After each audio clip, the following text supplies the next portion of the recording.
Hola, em dic Lola, però tothom em coneix com la Ruscalleda de l'Idivell.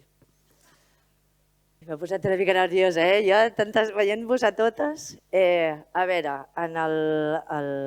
el fet que ella, jo em compari molt amb elles perquè la meva família és tradicionalment de cuiners, però tot i que ella treballa entre olles entre cassoles i culleres, jo treballo entre provetes i pipetes i canvio els aliments per cèl·lules i teixits. Llavors, tal com fa ella, és molt important barrejar innovació amb tradició. Fixeu-vos en els meus estris de cuina. Tinc equips per tallar els productes en fines llesques. Tinc una olla a pressió també per ficar les meves preparacions. I això, si li afegim aprendre les tècniques més innovadores, hem arribat a fabricar cèl·lules mare a partir de, per exemple, un pèl. No és al·lucinant? Després ho veureu amb imatges. Per altres estudis, en canvi, ens agrada també seguir fent una tècnica que ja feien antigament, a finals del segle XIX, a l'antiga Facultat de Medicina de Barcelona, situada al carrer del Carme. Amb això vull dir-vos que 130 anys després segueixo tenint neurones, tal com feia el gran mestre de la histologia, don Santiago Ramon y Cajal. I aquí teniu un exemple de com es fa la tinció. El que miro de dir-vos amb això és que s'ha d'innovar, però només en el que calgui. Perquè pugueu entendre una mica millor quina és la meva funció al laboratori, us he portat un exemple, però portat a la cuina. A veure, algú em podria dir si és capaç de fer una fideuà exactament igual, tal com us agrada, traieu el número de fideu que traieu, sigui qui sigui de la família que la faci. Difícil, no? Doncs seguiu el meu protocol. Mireu aquí. Aquí hi ha la recepta que m'ha passat la mama, que està aquí. Ella la fa cada setmana al mercat per vendre-la, triomfa, l'acaba, però no és gaire precisa, mama.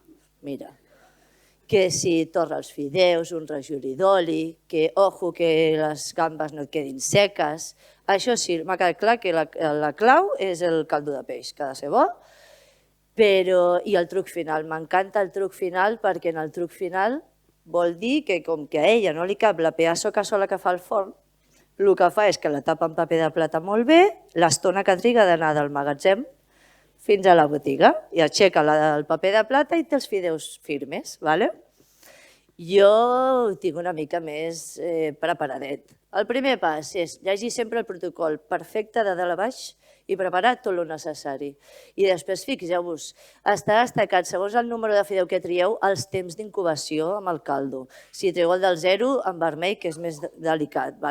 Estan tots els passos descrits perfectament, el tipus de secció que heu de fer, temperatures exactes. Però m'he copiat el truc de la mama, però l'he batejat com la cúpula platejada.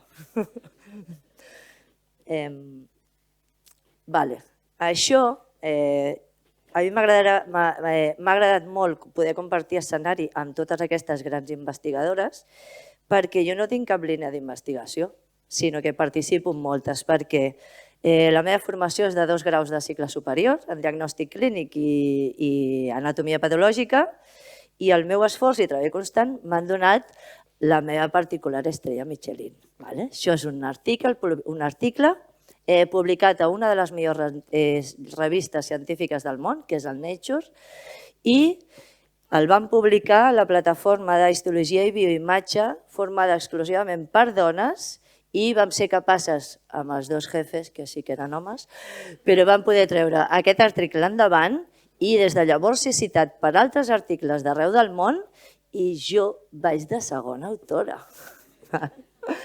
Però, tal com ja us han avançat, en el nostre campus treballen moltes dones de qualsevol altres campus amb les que jo interacciono. No estan totes les professions aquí, però jo tinc relació amb totes i al final, sigui quina sigui la nostra formació, totes formem part de la ciència. Us explico. Us en recordeu del pèl que us deia abans que podíem obtenir sobre les mares? Doncs aquest és el pèl. El que li hem fet és una tècnica d'immunodetecció per fluorescència on de diferents colors el que fem és destacar les proteïnes que ens interessen. Després, a través d'aquestes proteïnes, el que hem fet és d'un pèl convertir una colònia de cèl·lules mare. Al vídeo veuríeu aquí que la colònia es comença a expandir així per tota la pantalla, però us ho imagineu. I a partir d'aquí, un cop tenim les colònies de cèl·lules mare, hem de saber diferenciar altres tipus cel·lulars i poder, amb això, intentar corregir malalties sense haver de necessitar un trasplantament, per exemple. Però això és en el futur. I uns exemples de quines cèl·lules podríem obtenir serien aquí. Tenim un cardiomiòcit, aquí si us hi fixeu una miqueta es veu una estriació i en el vídeo es veia bategant, un vídeo a temps real. I en canvi aquí tenim cèl·lules i neurones i astròcits tenyits també per immunodetecció. I aquestes són mostres amb les que treballo habitualment. I ja està. Al final només us volia ensenyar les dues meves cuines i les dues meves famílies i que en l'equilibri està l'èxit. I moltes gràcies.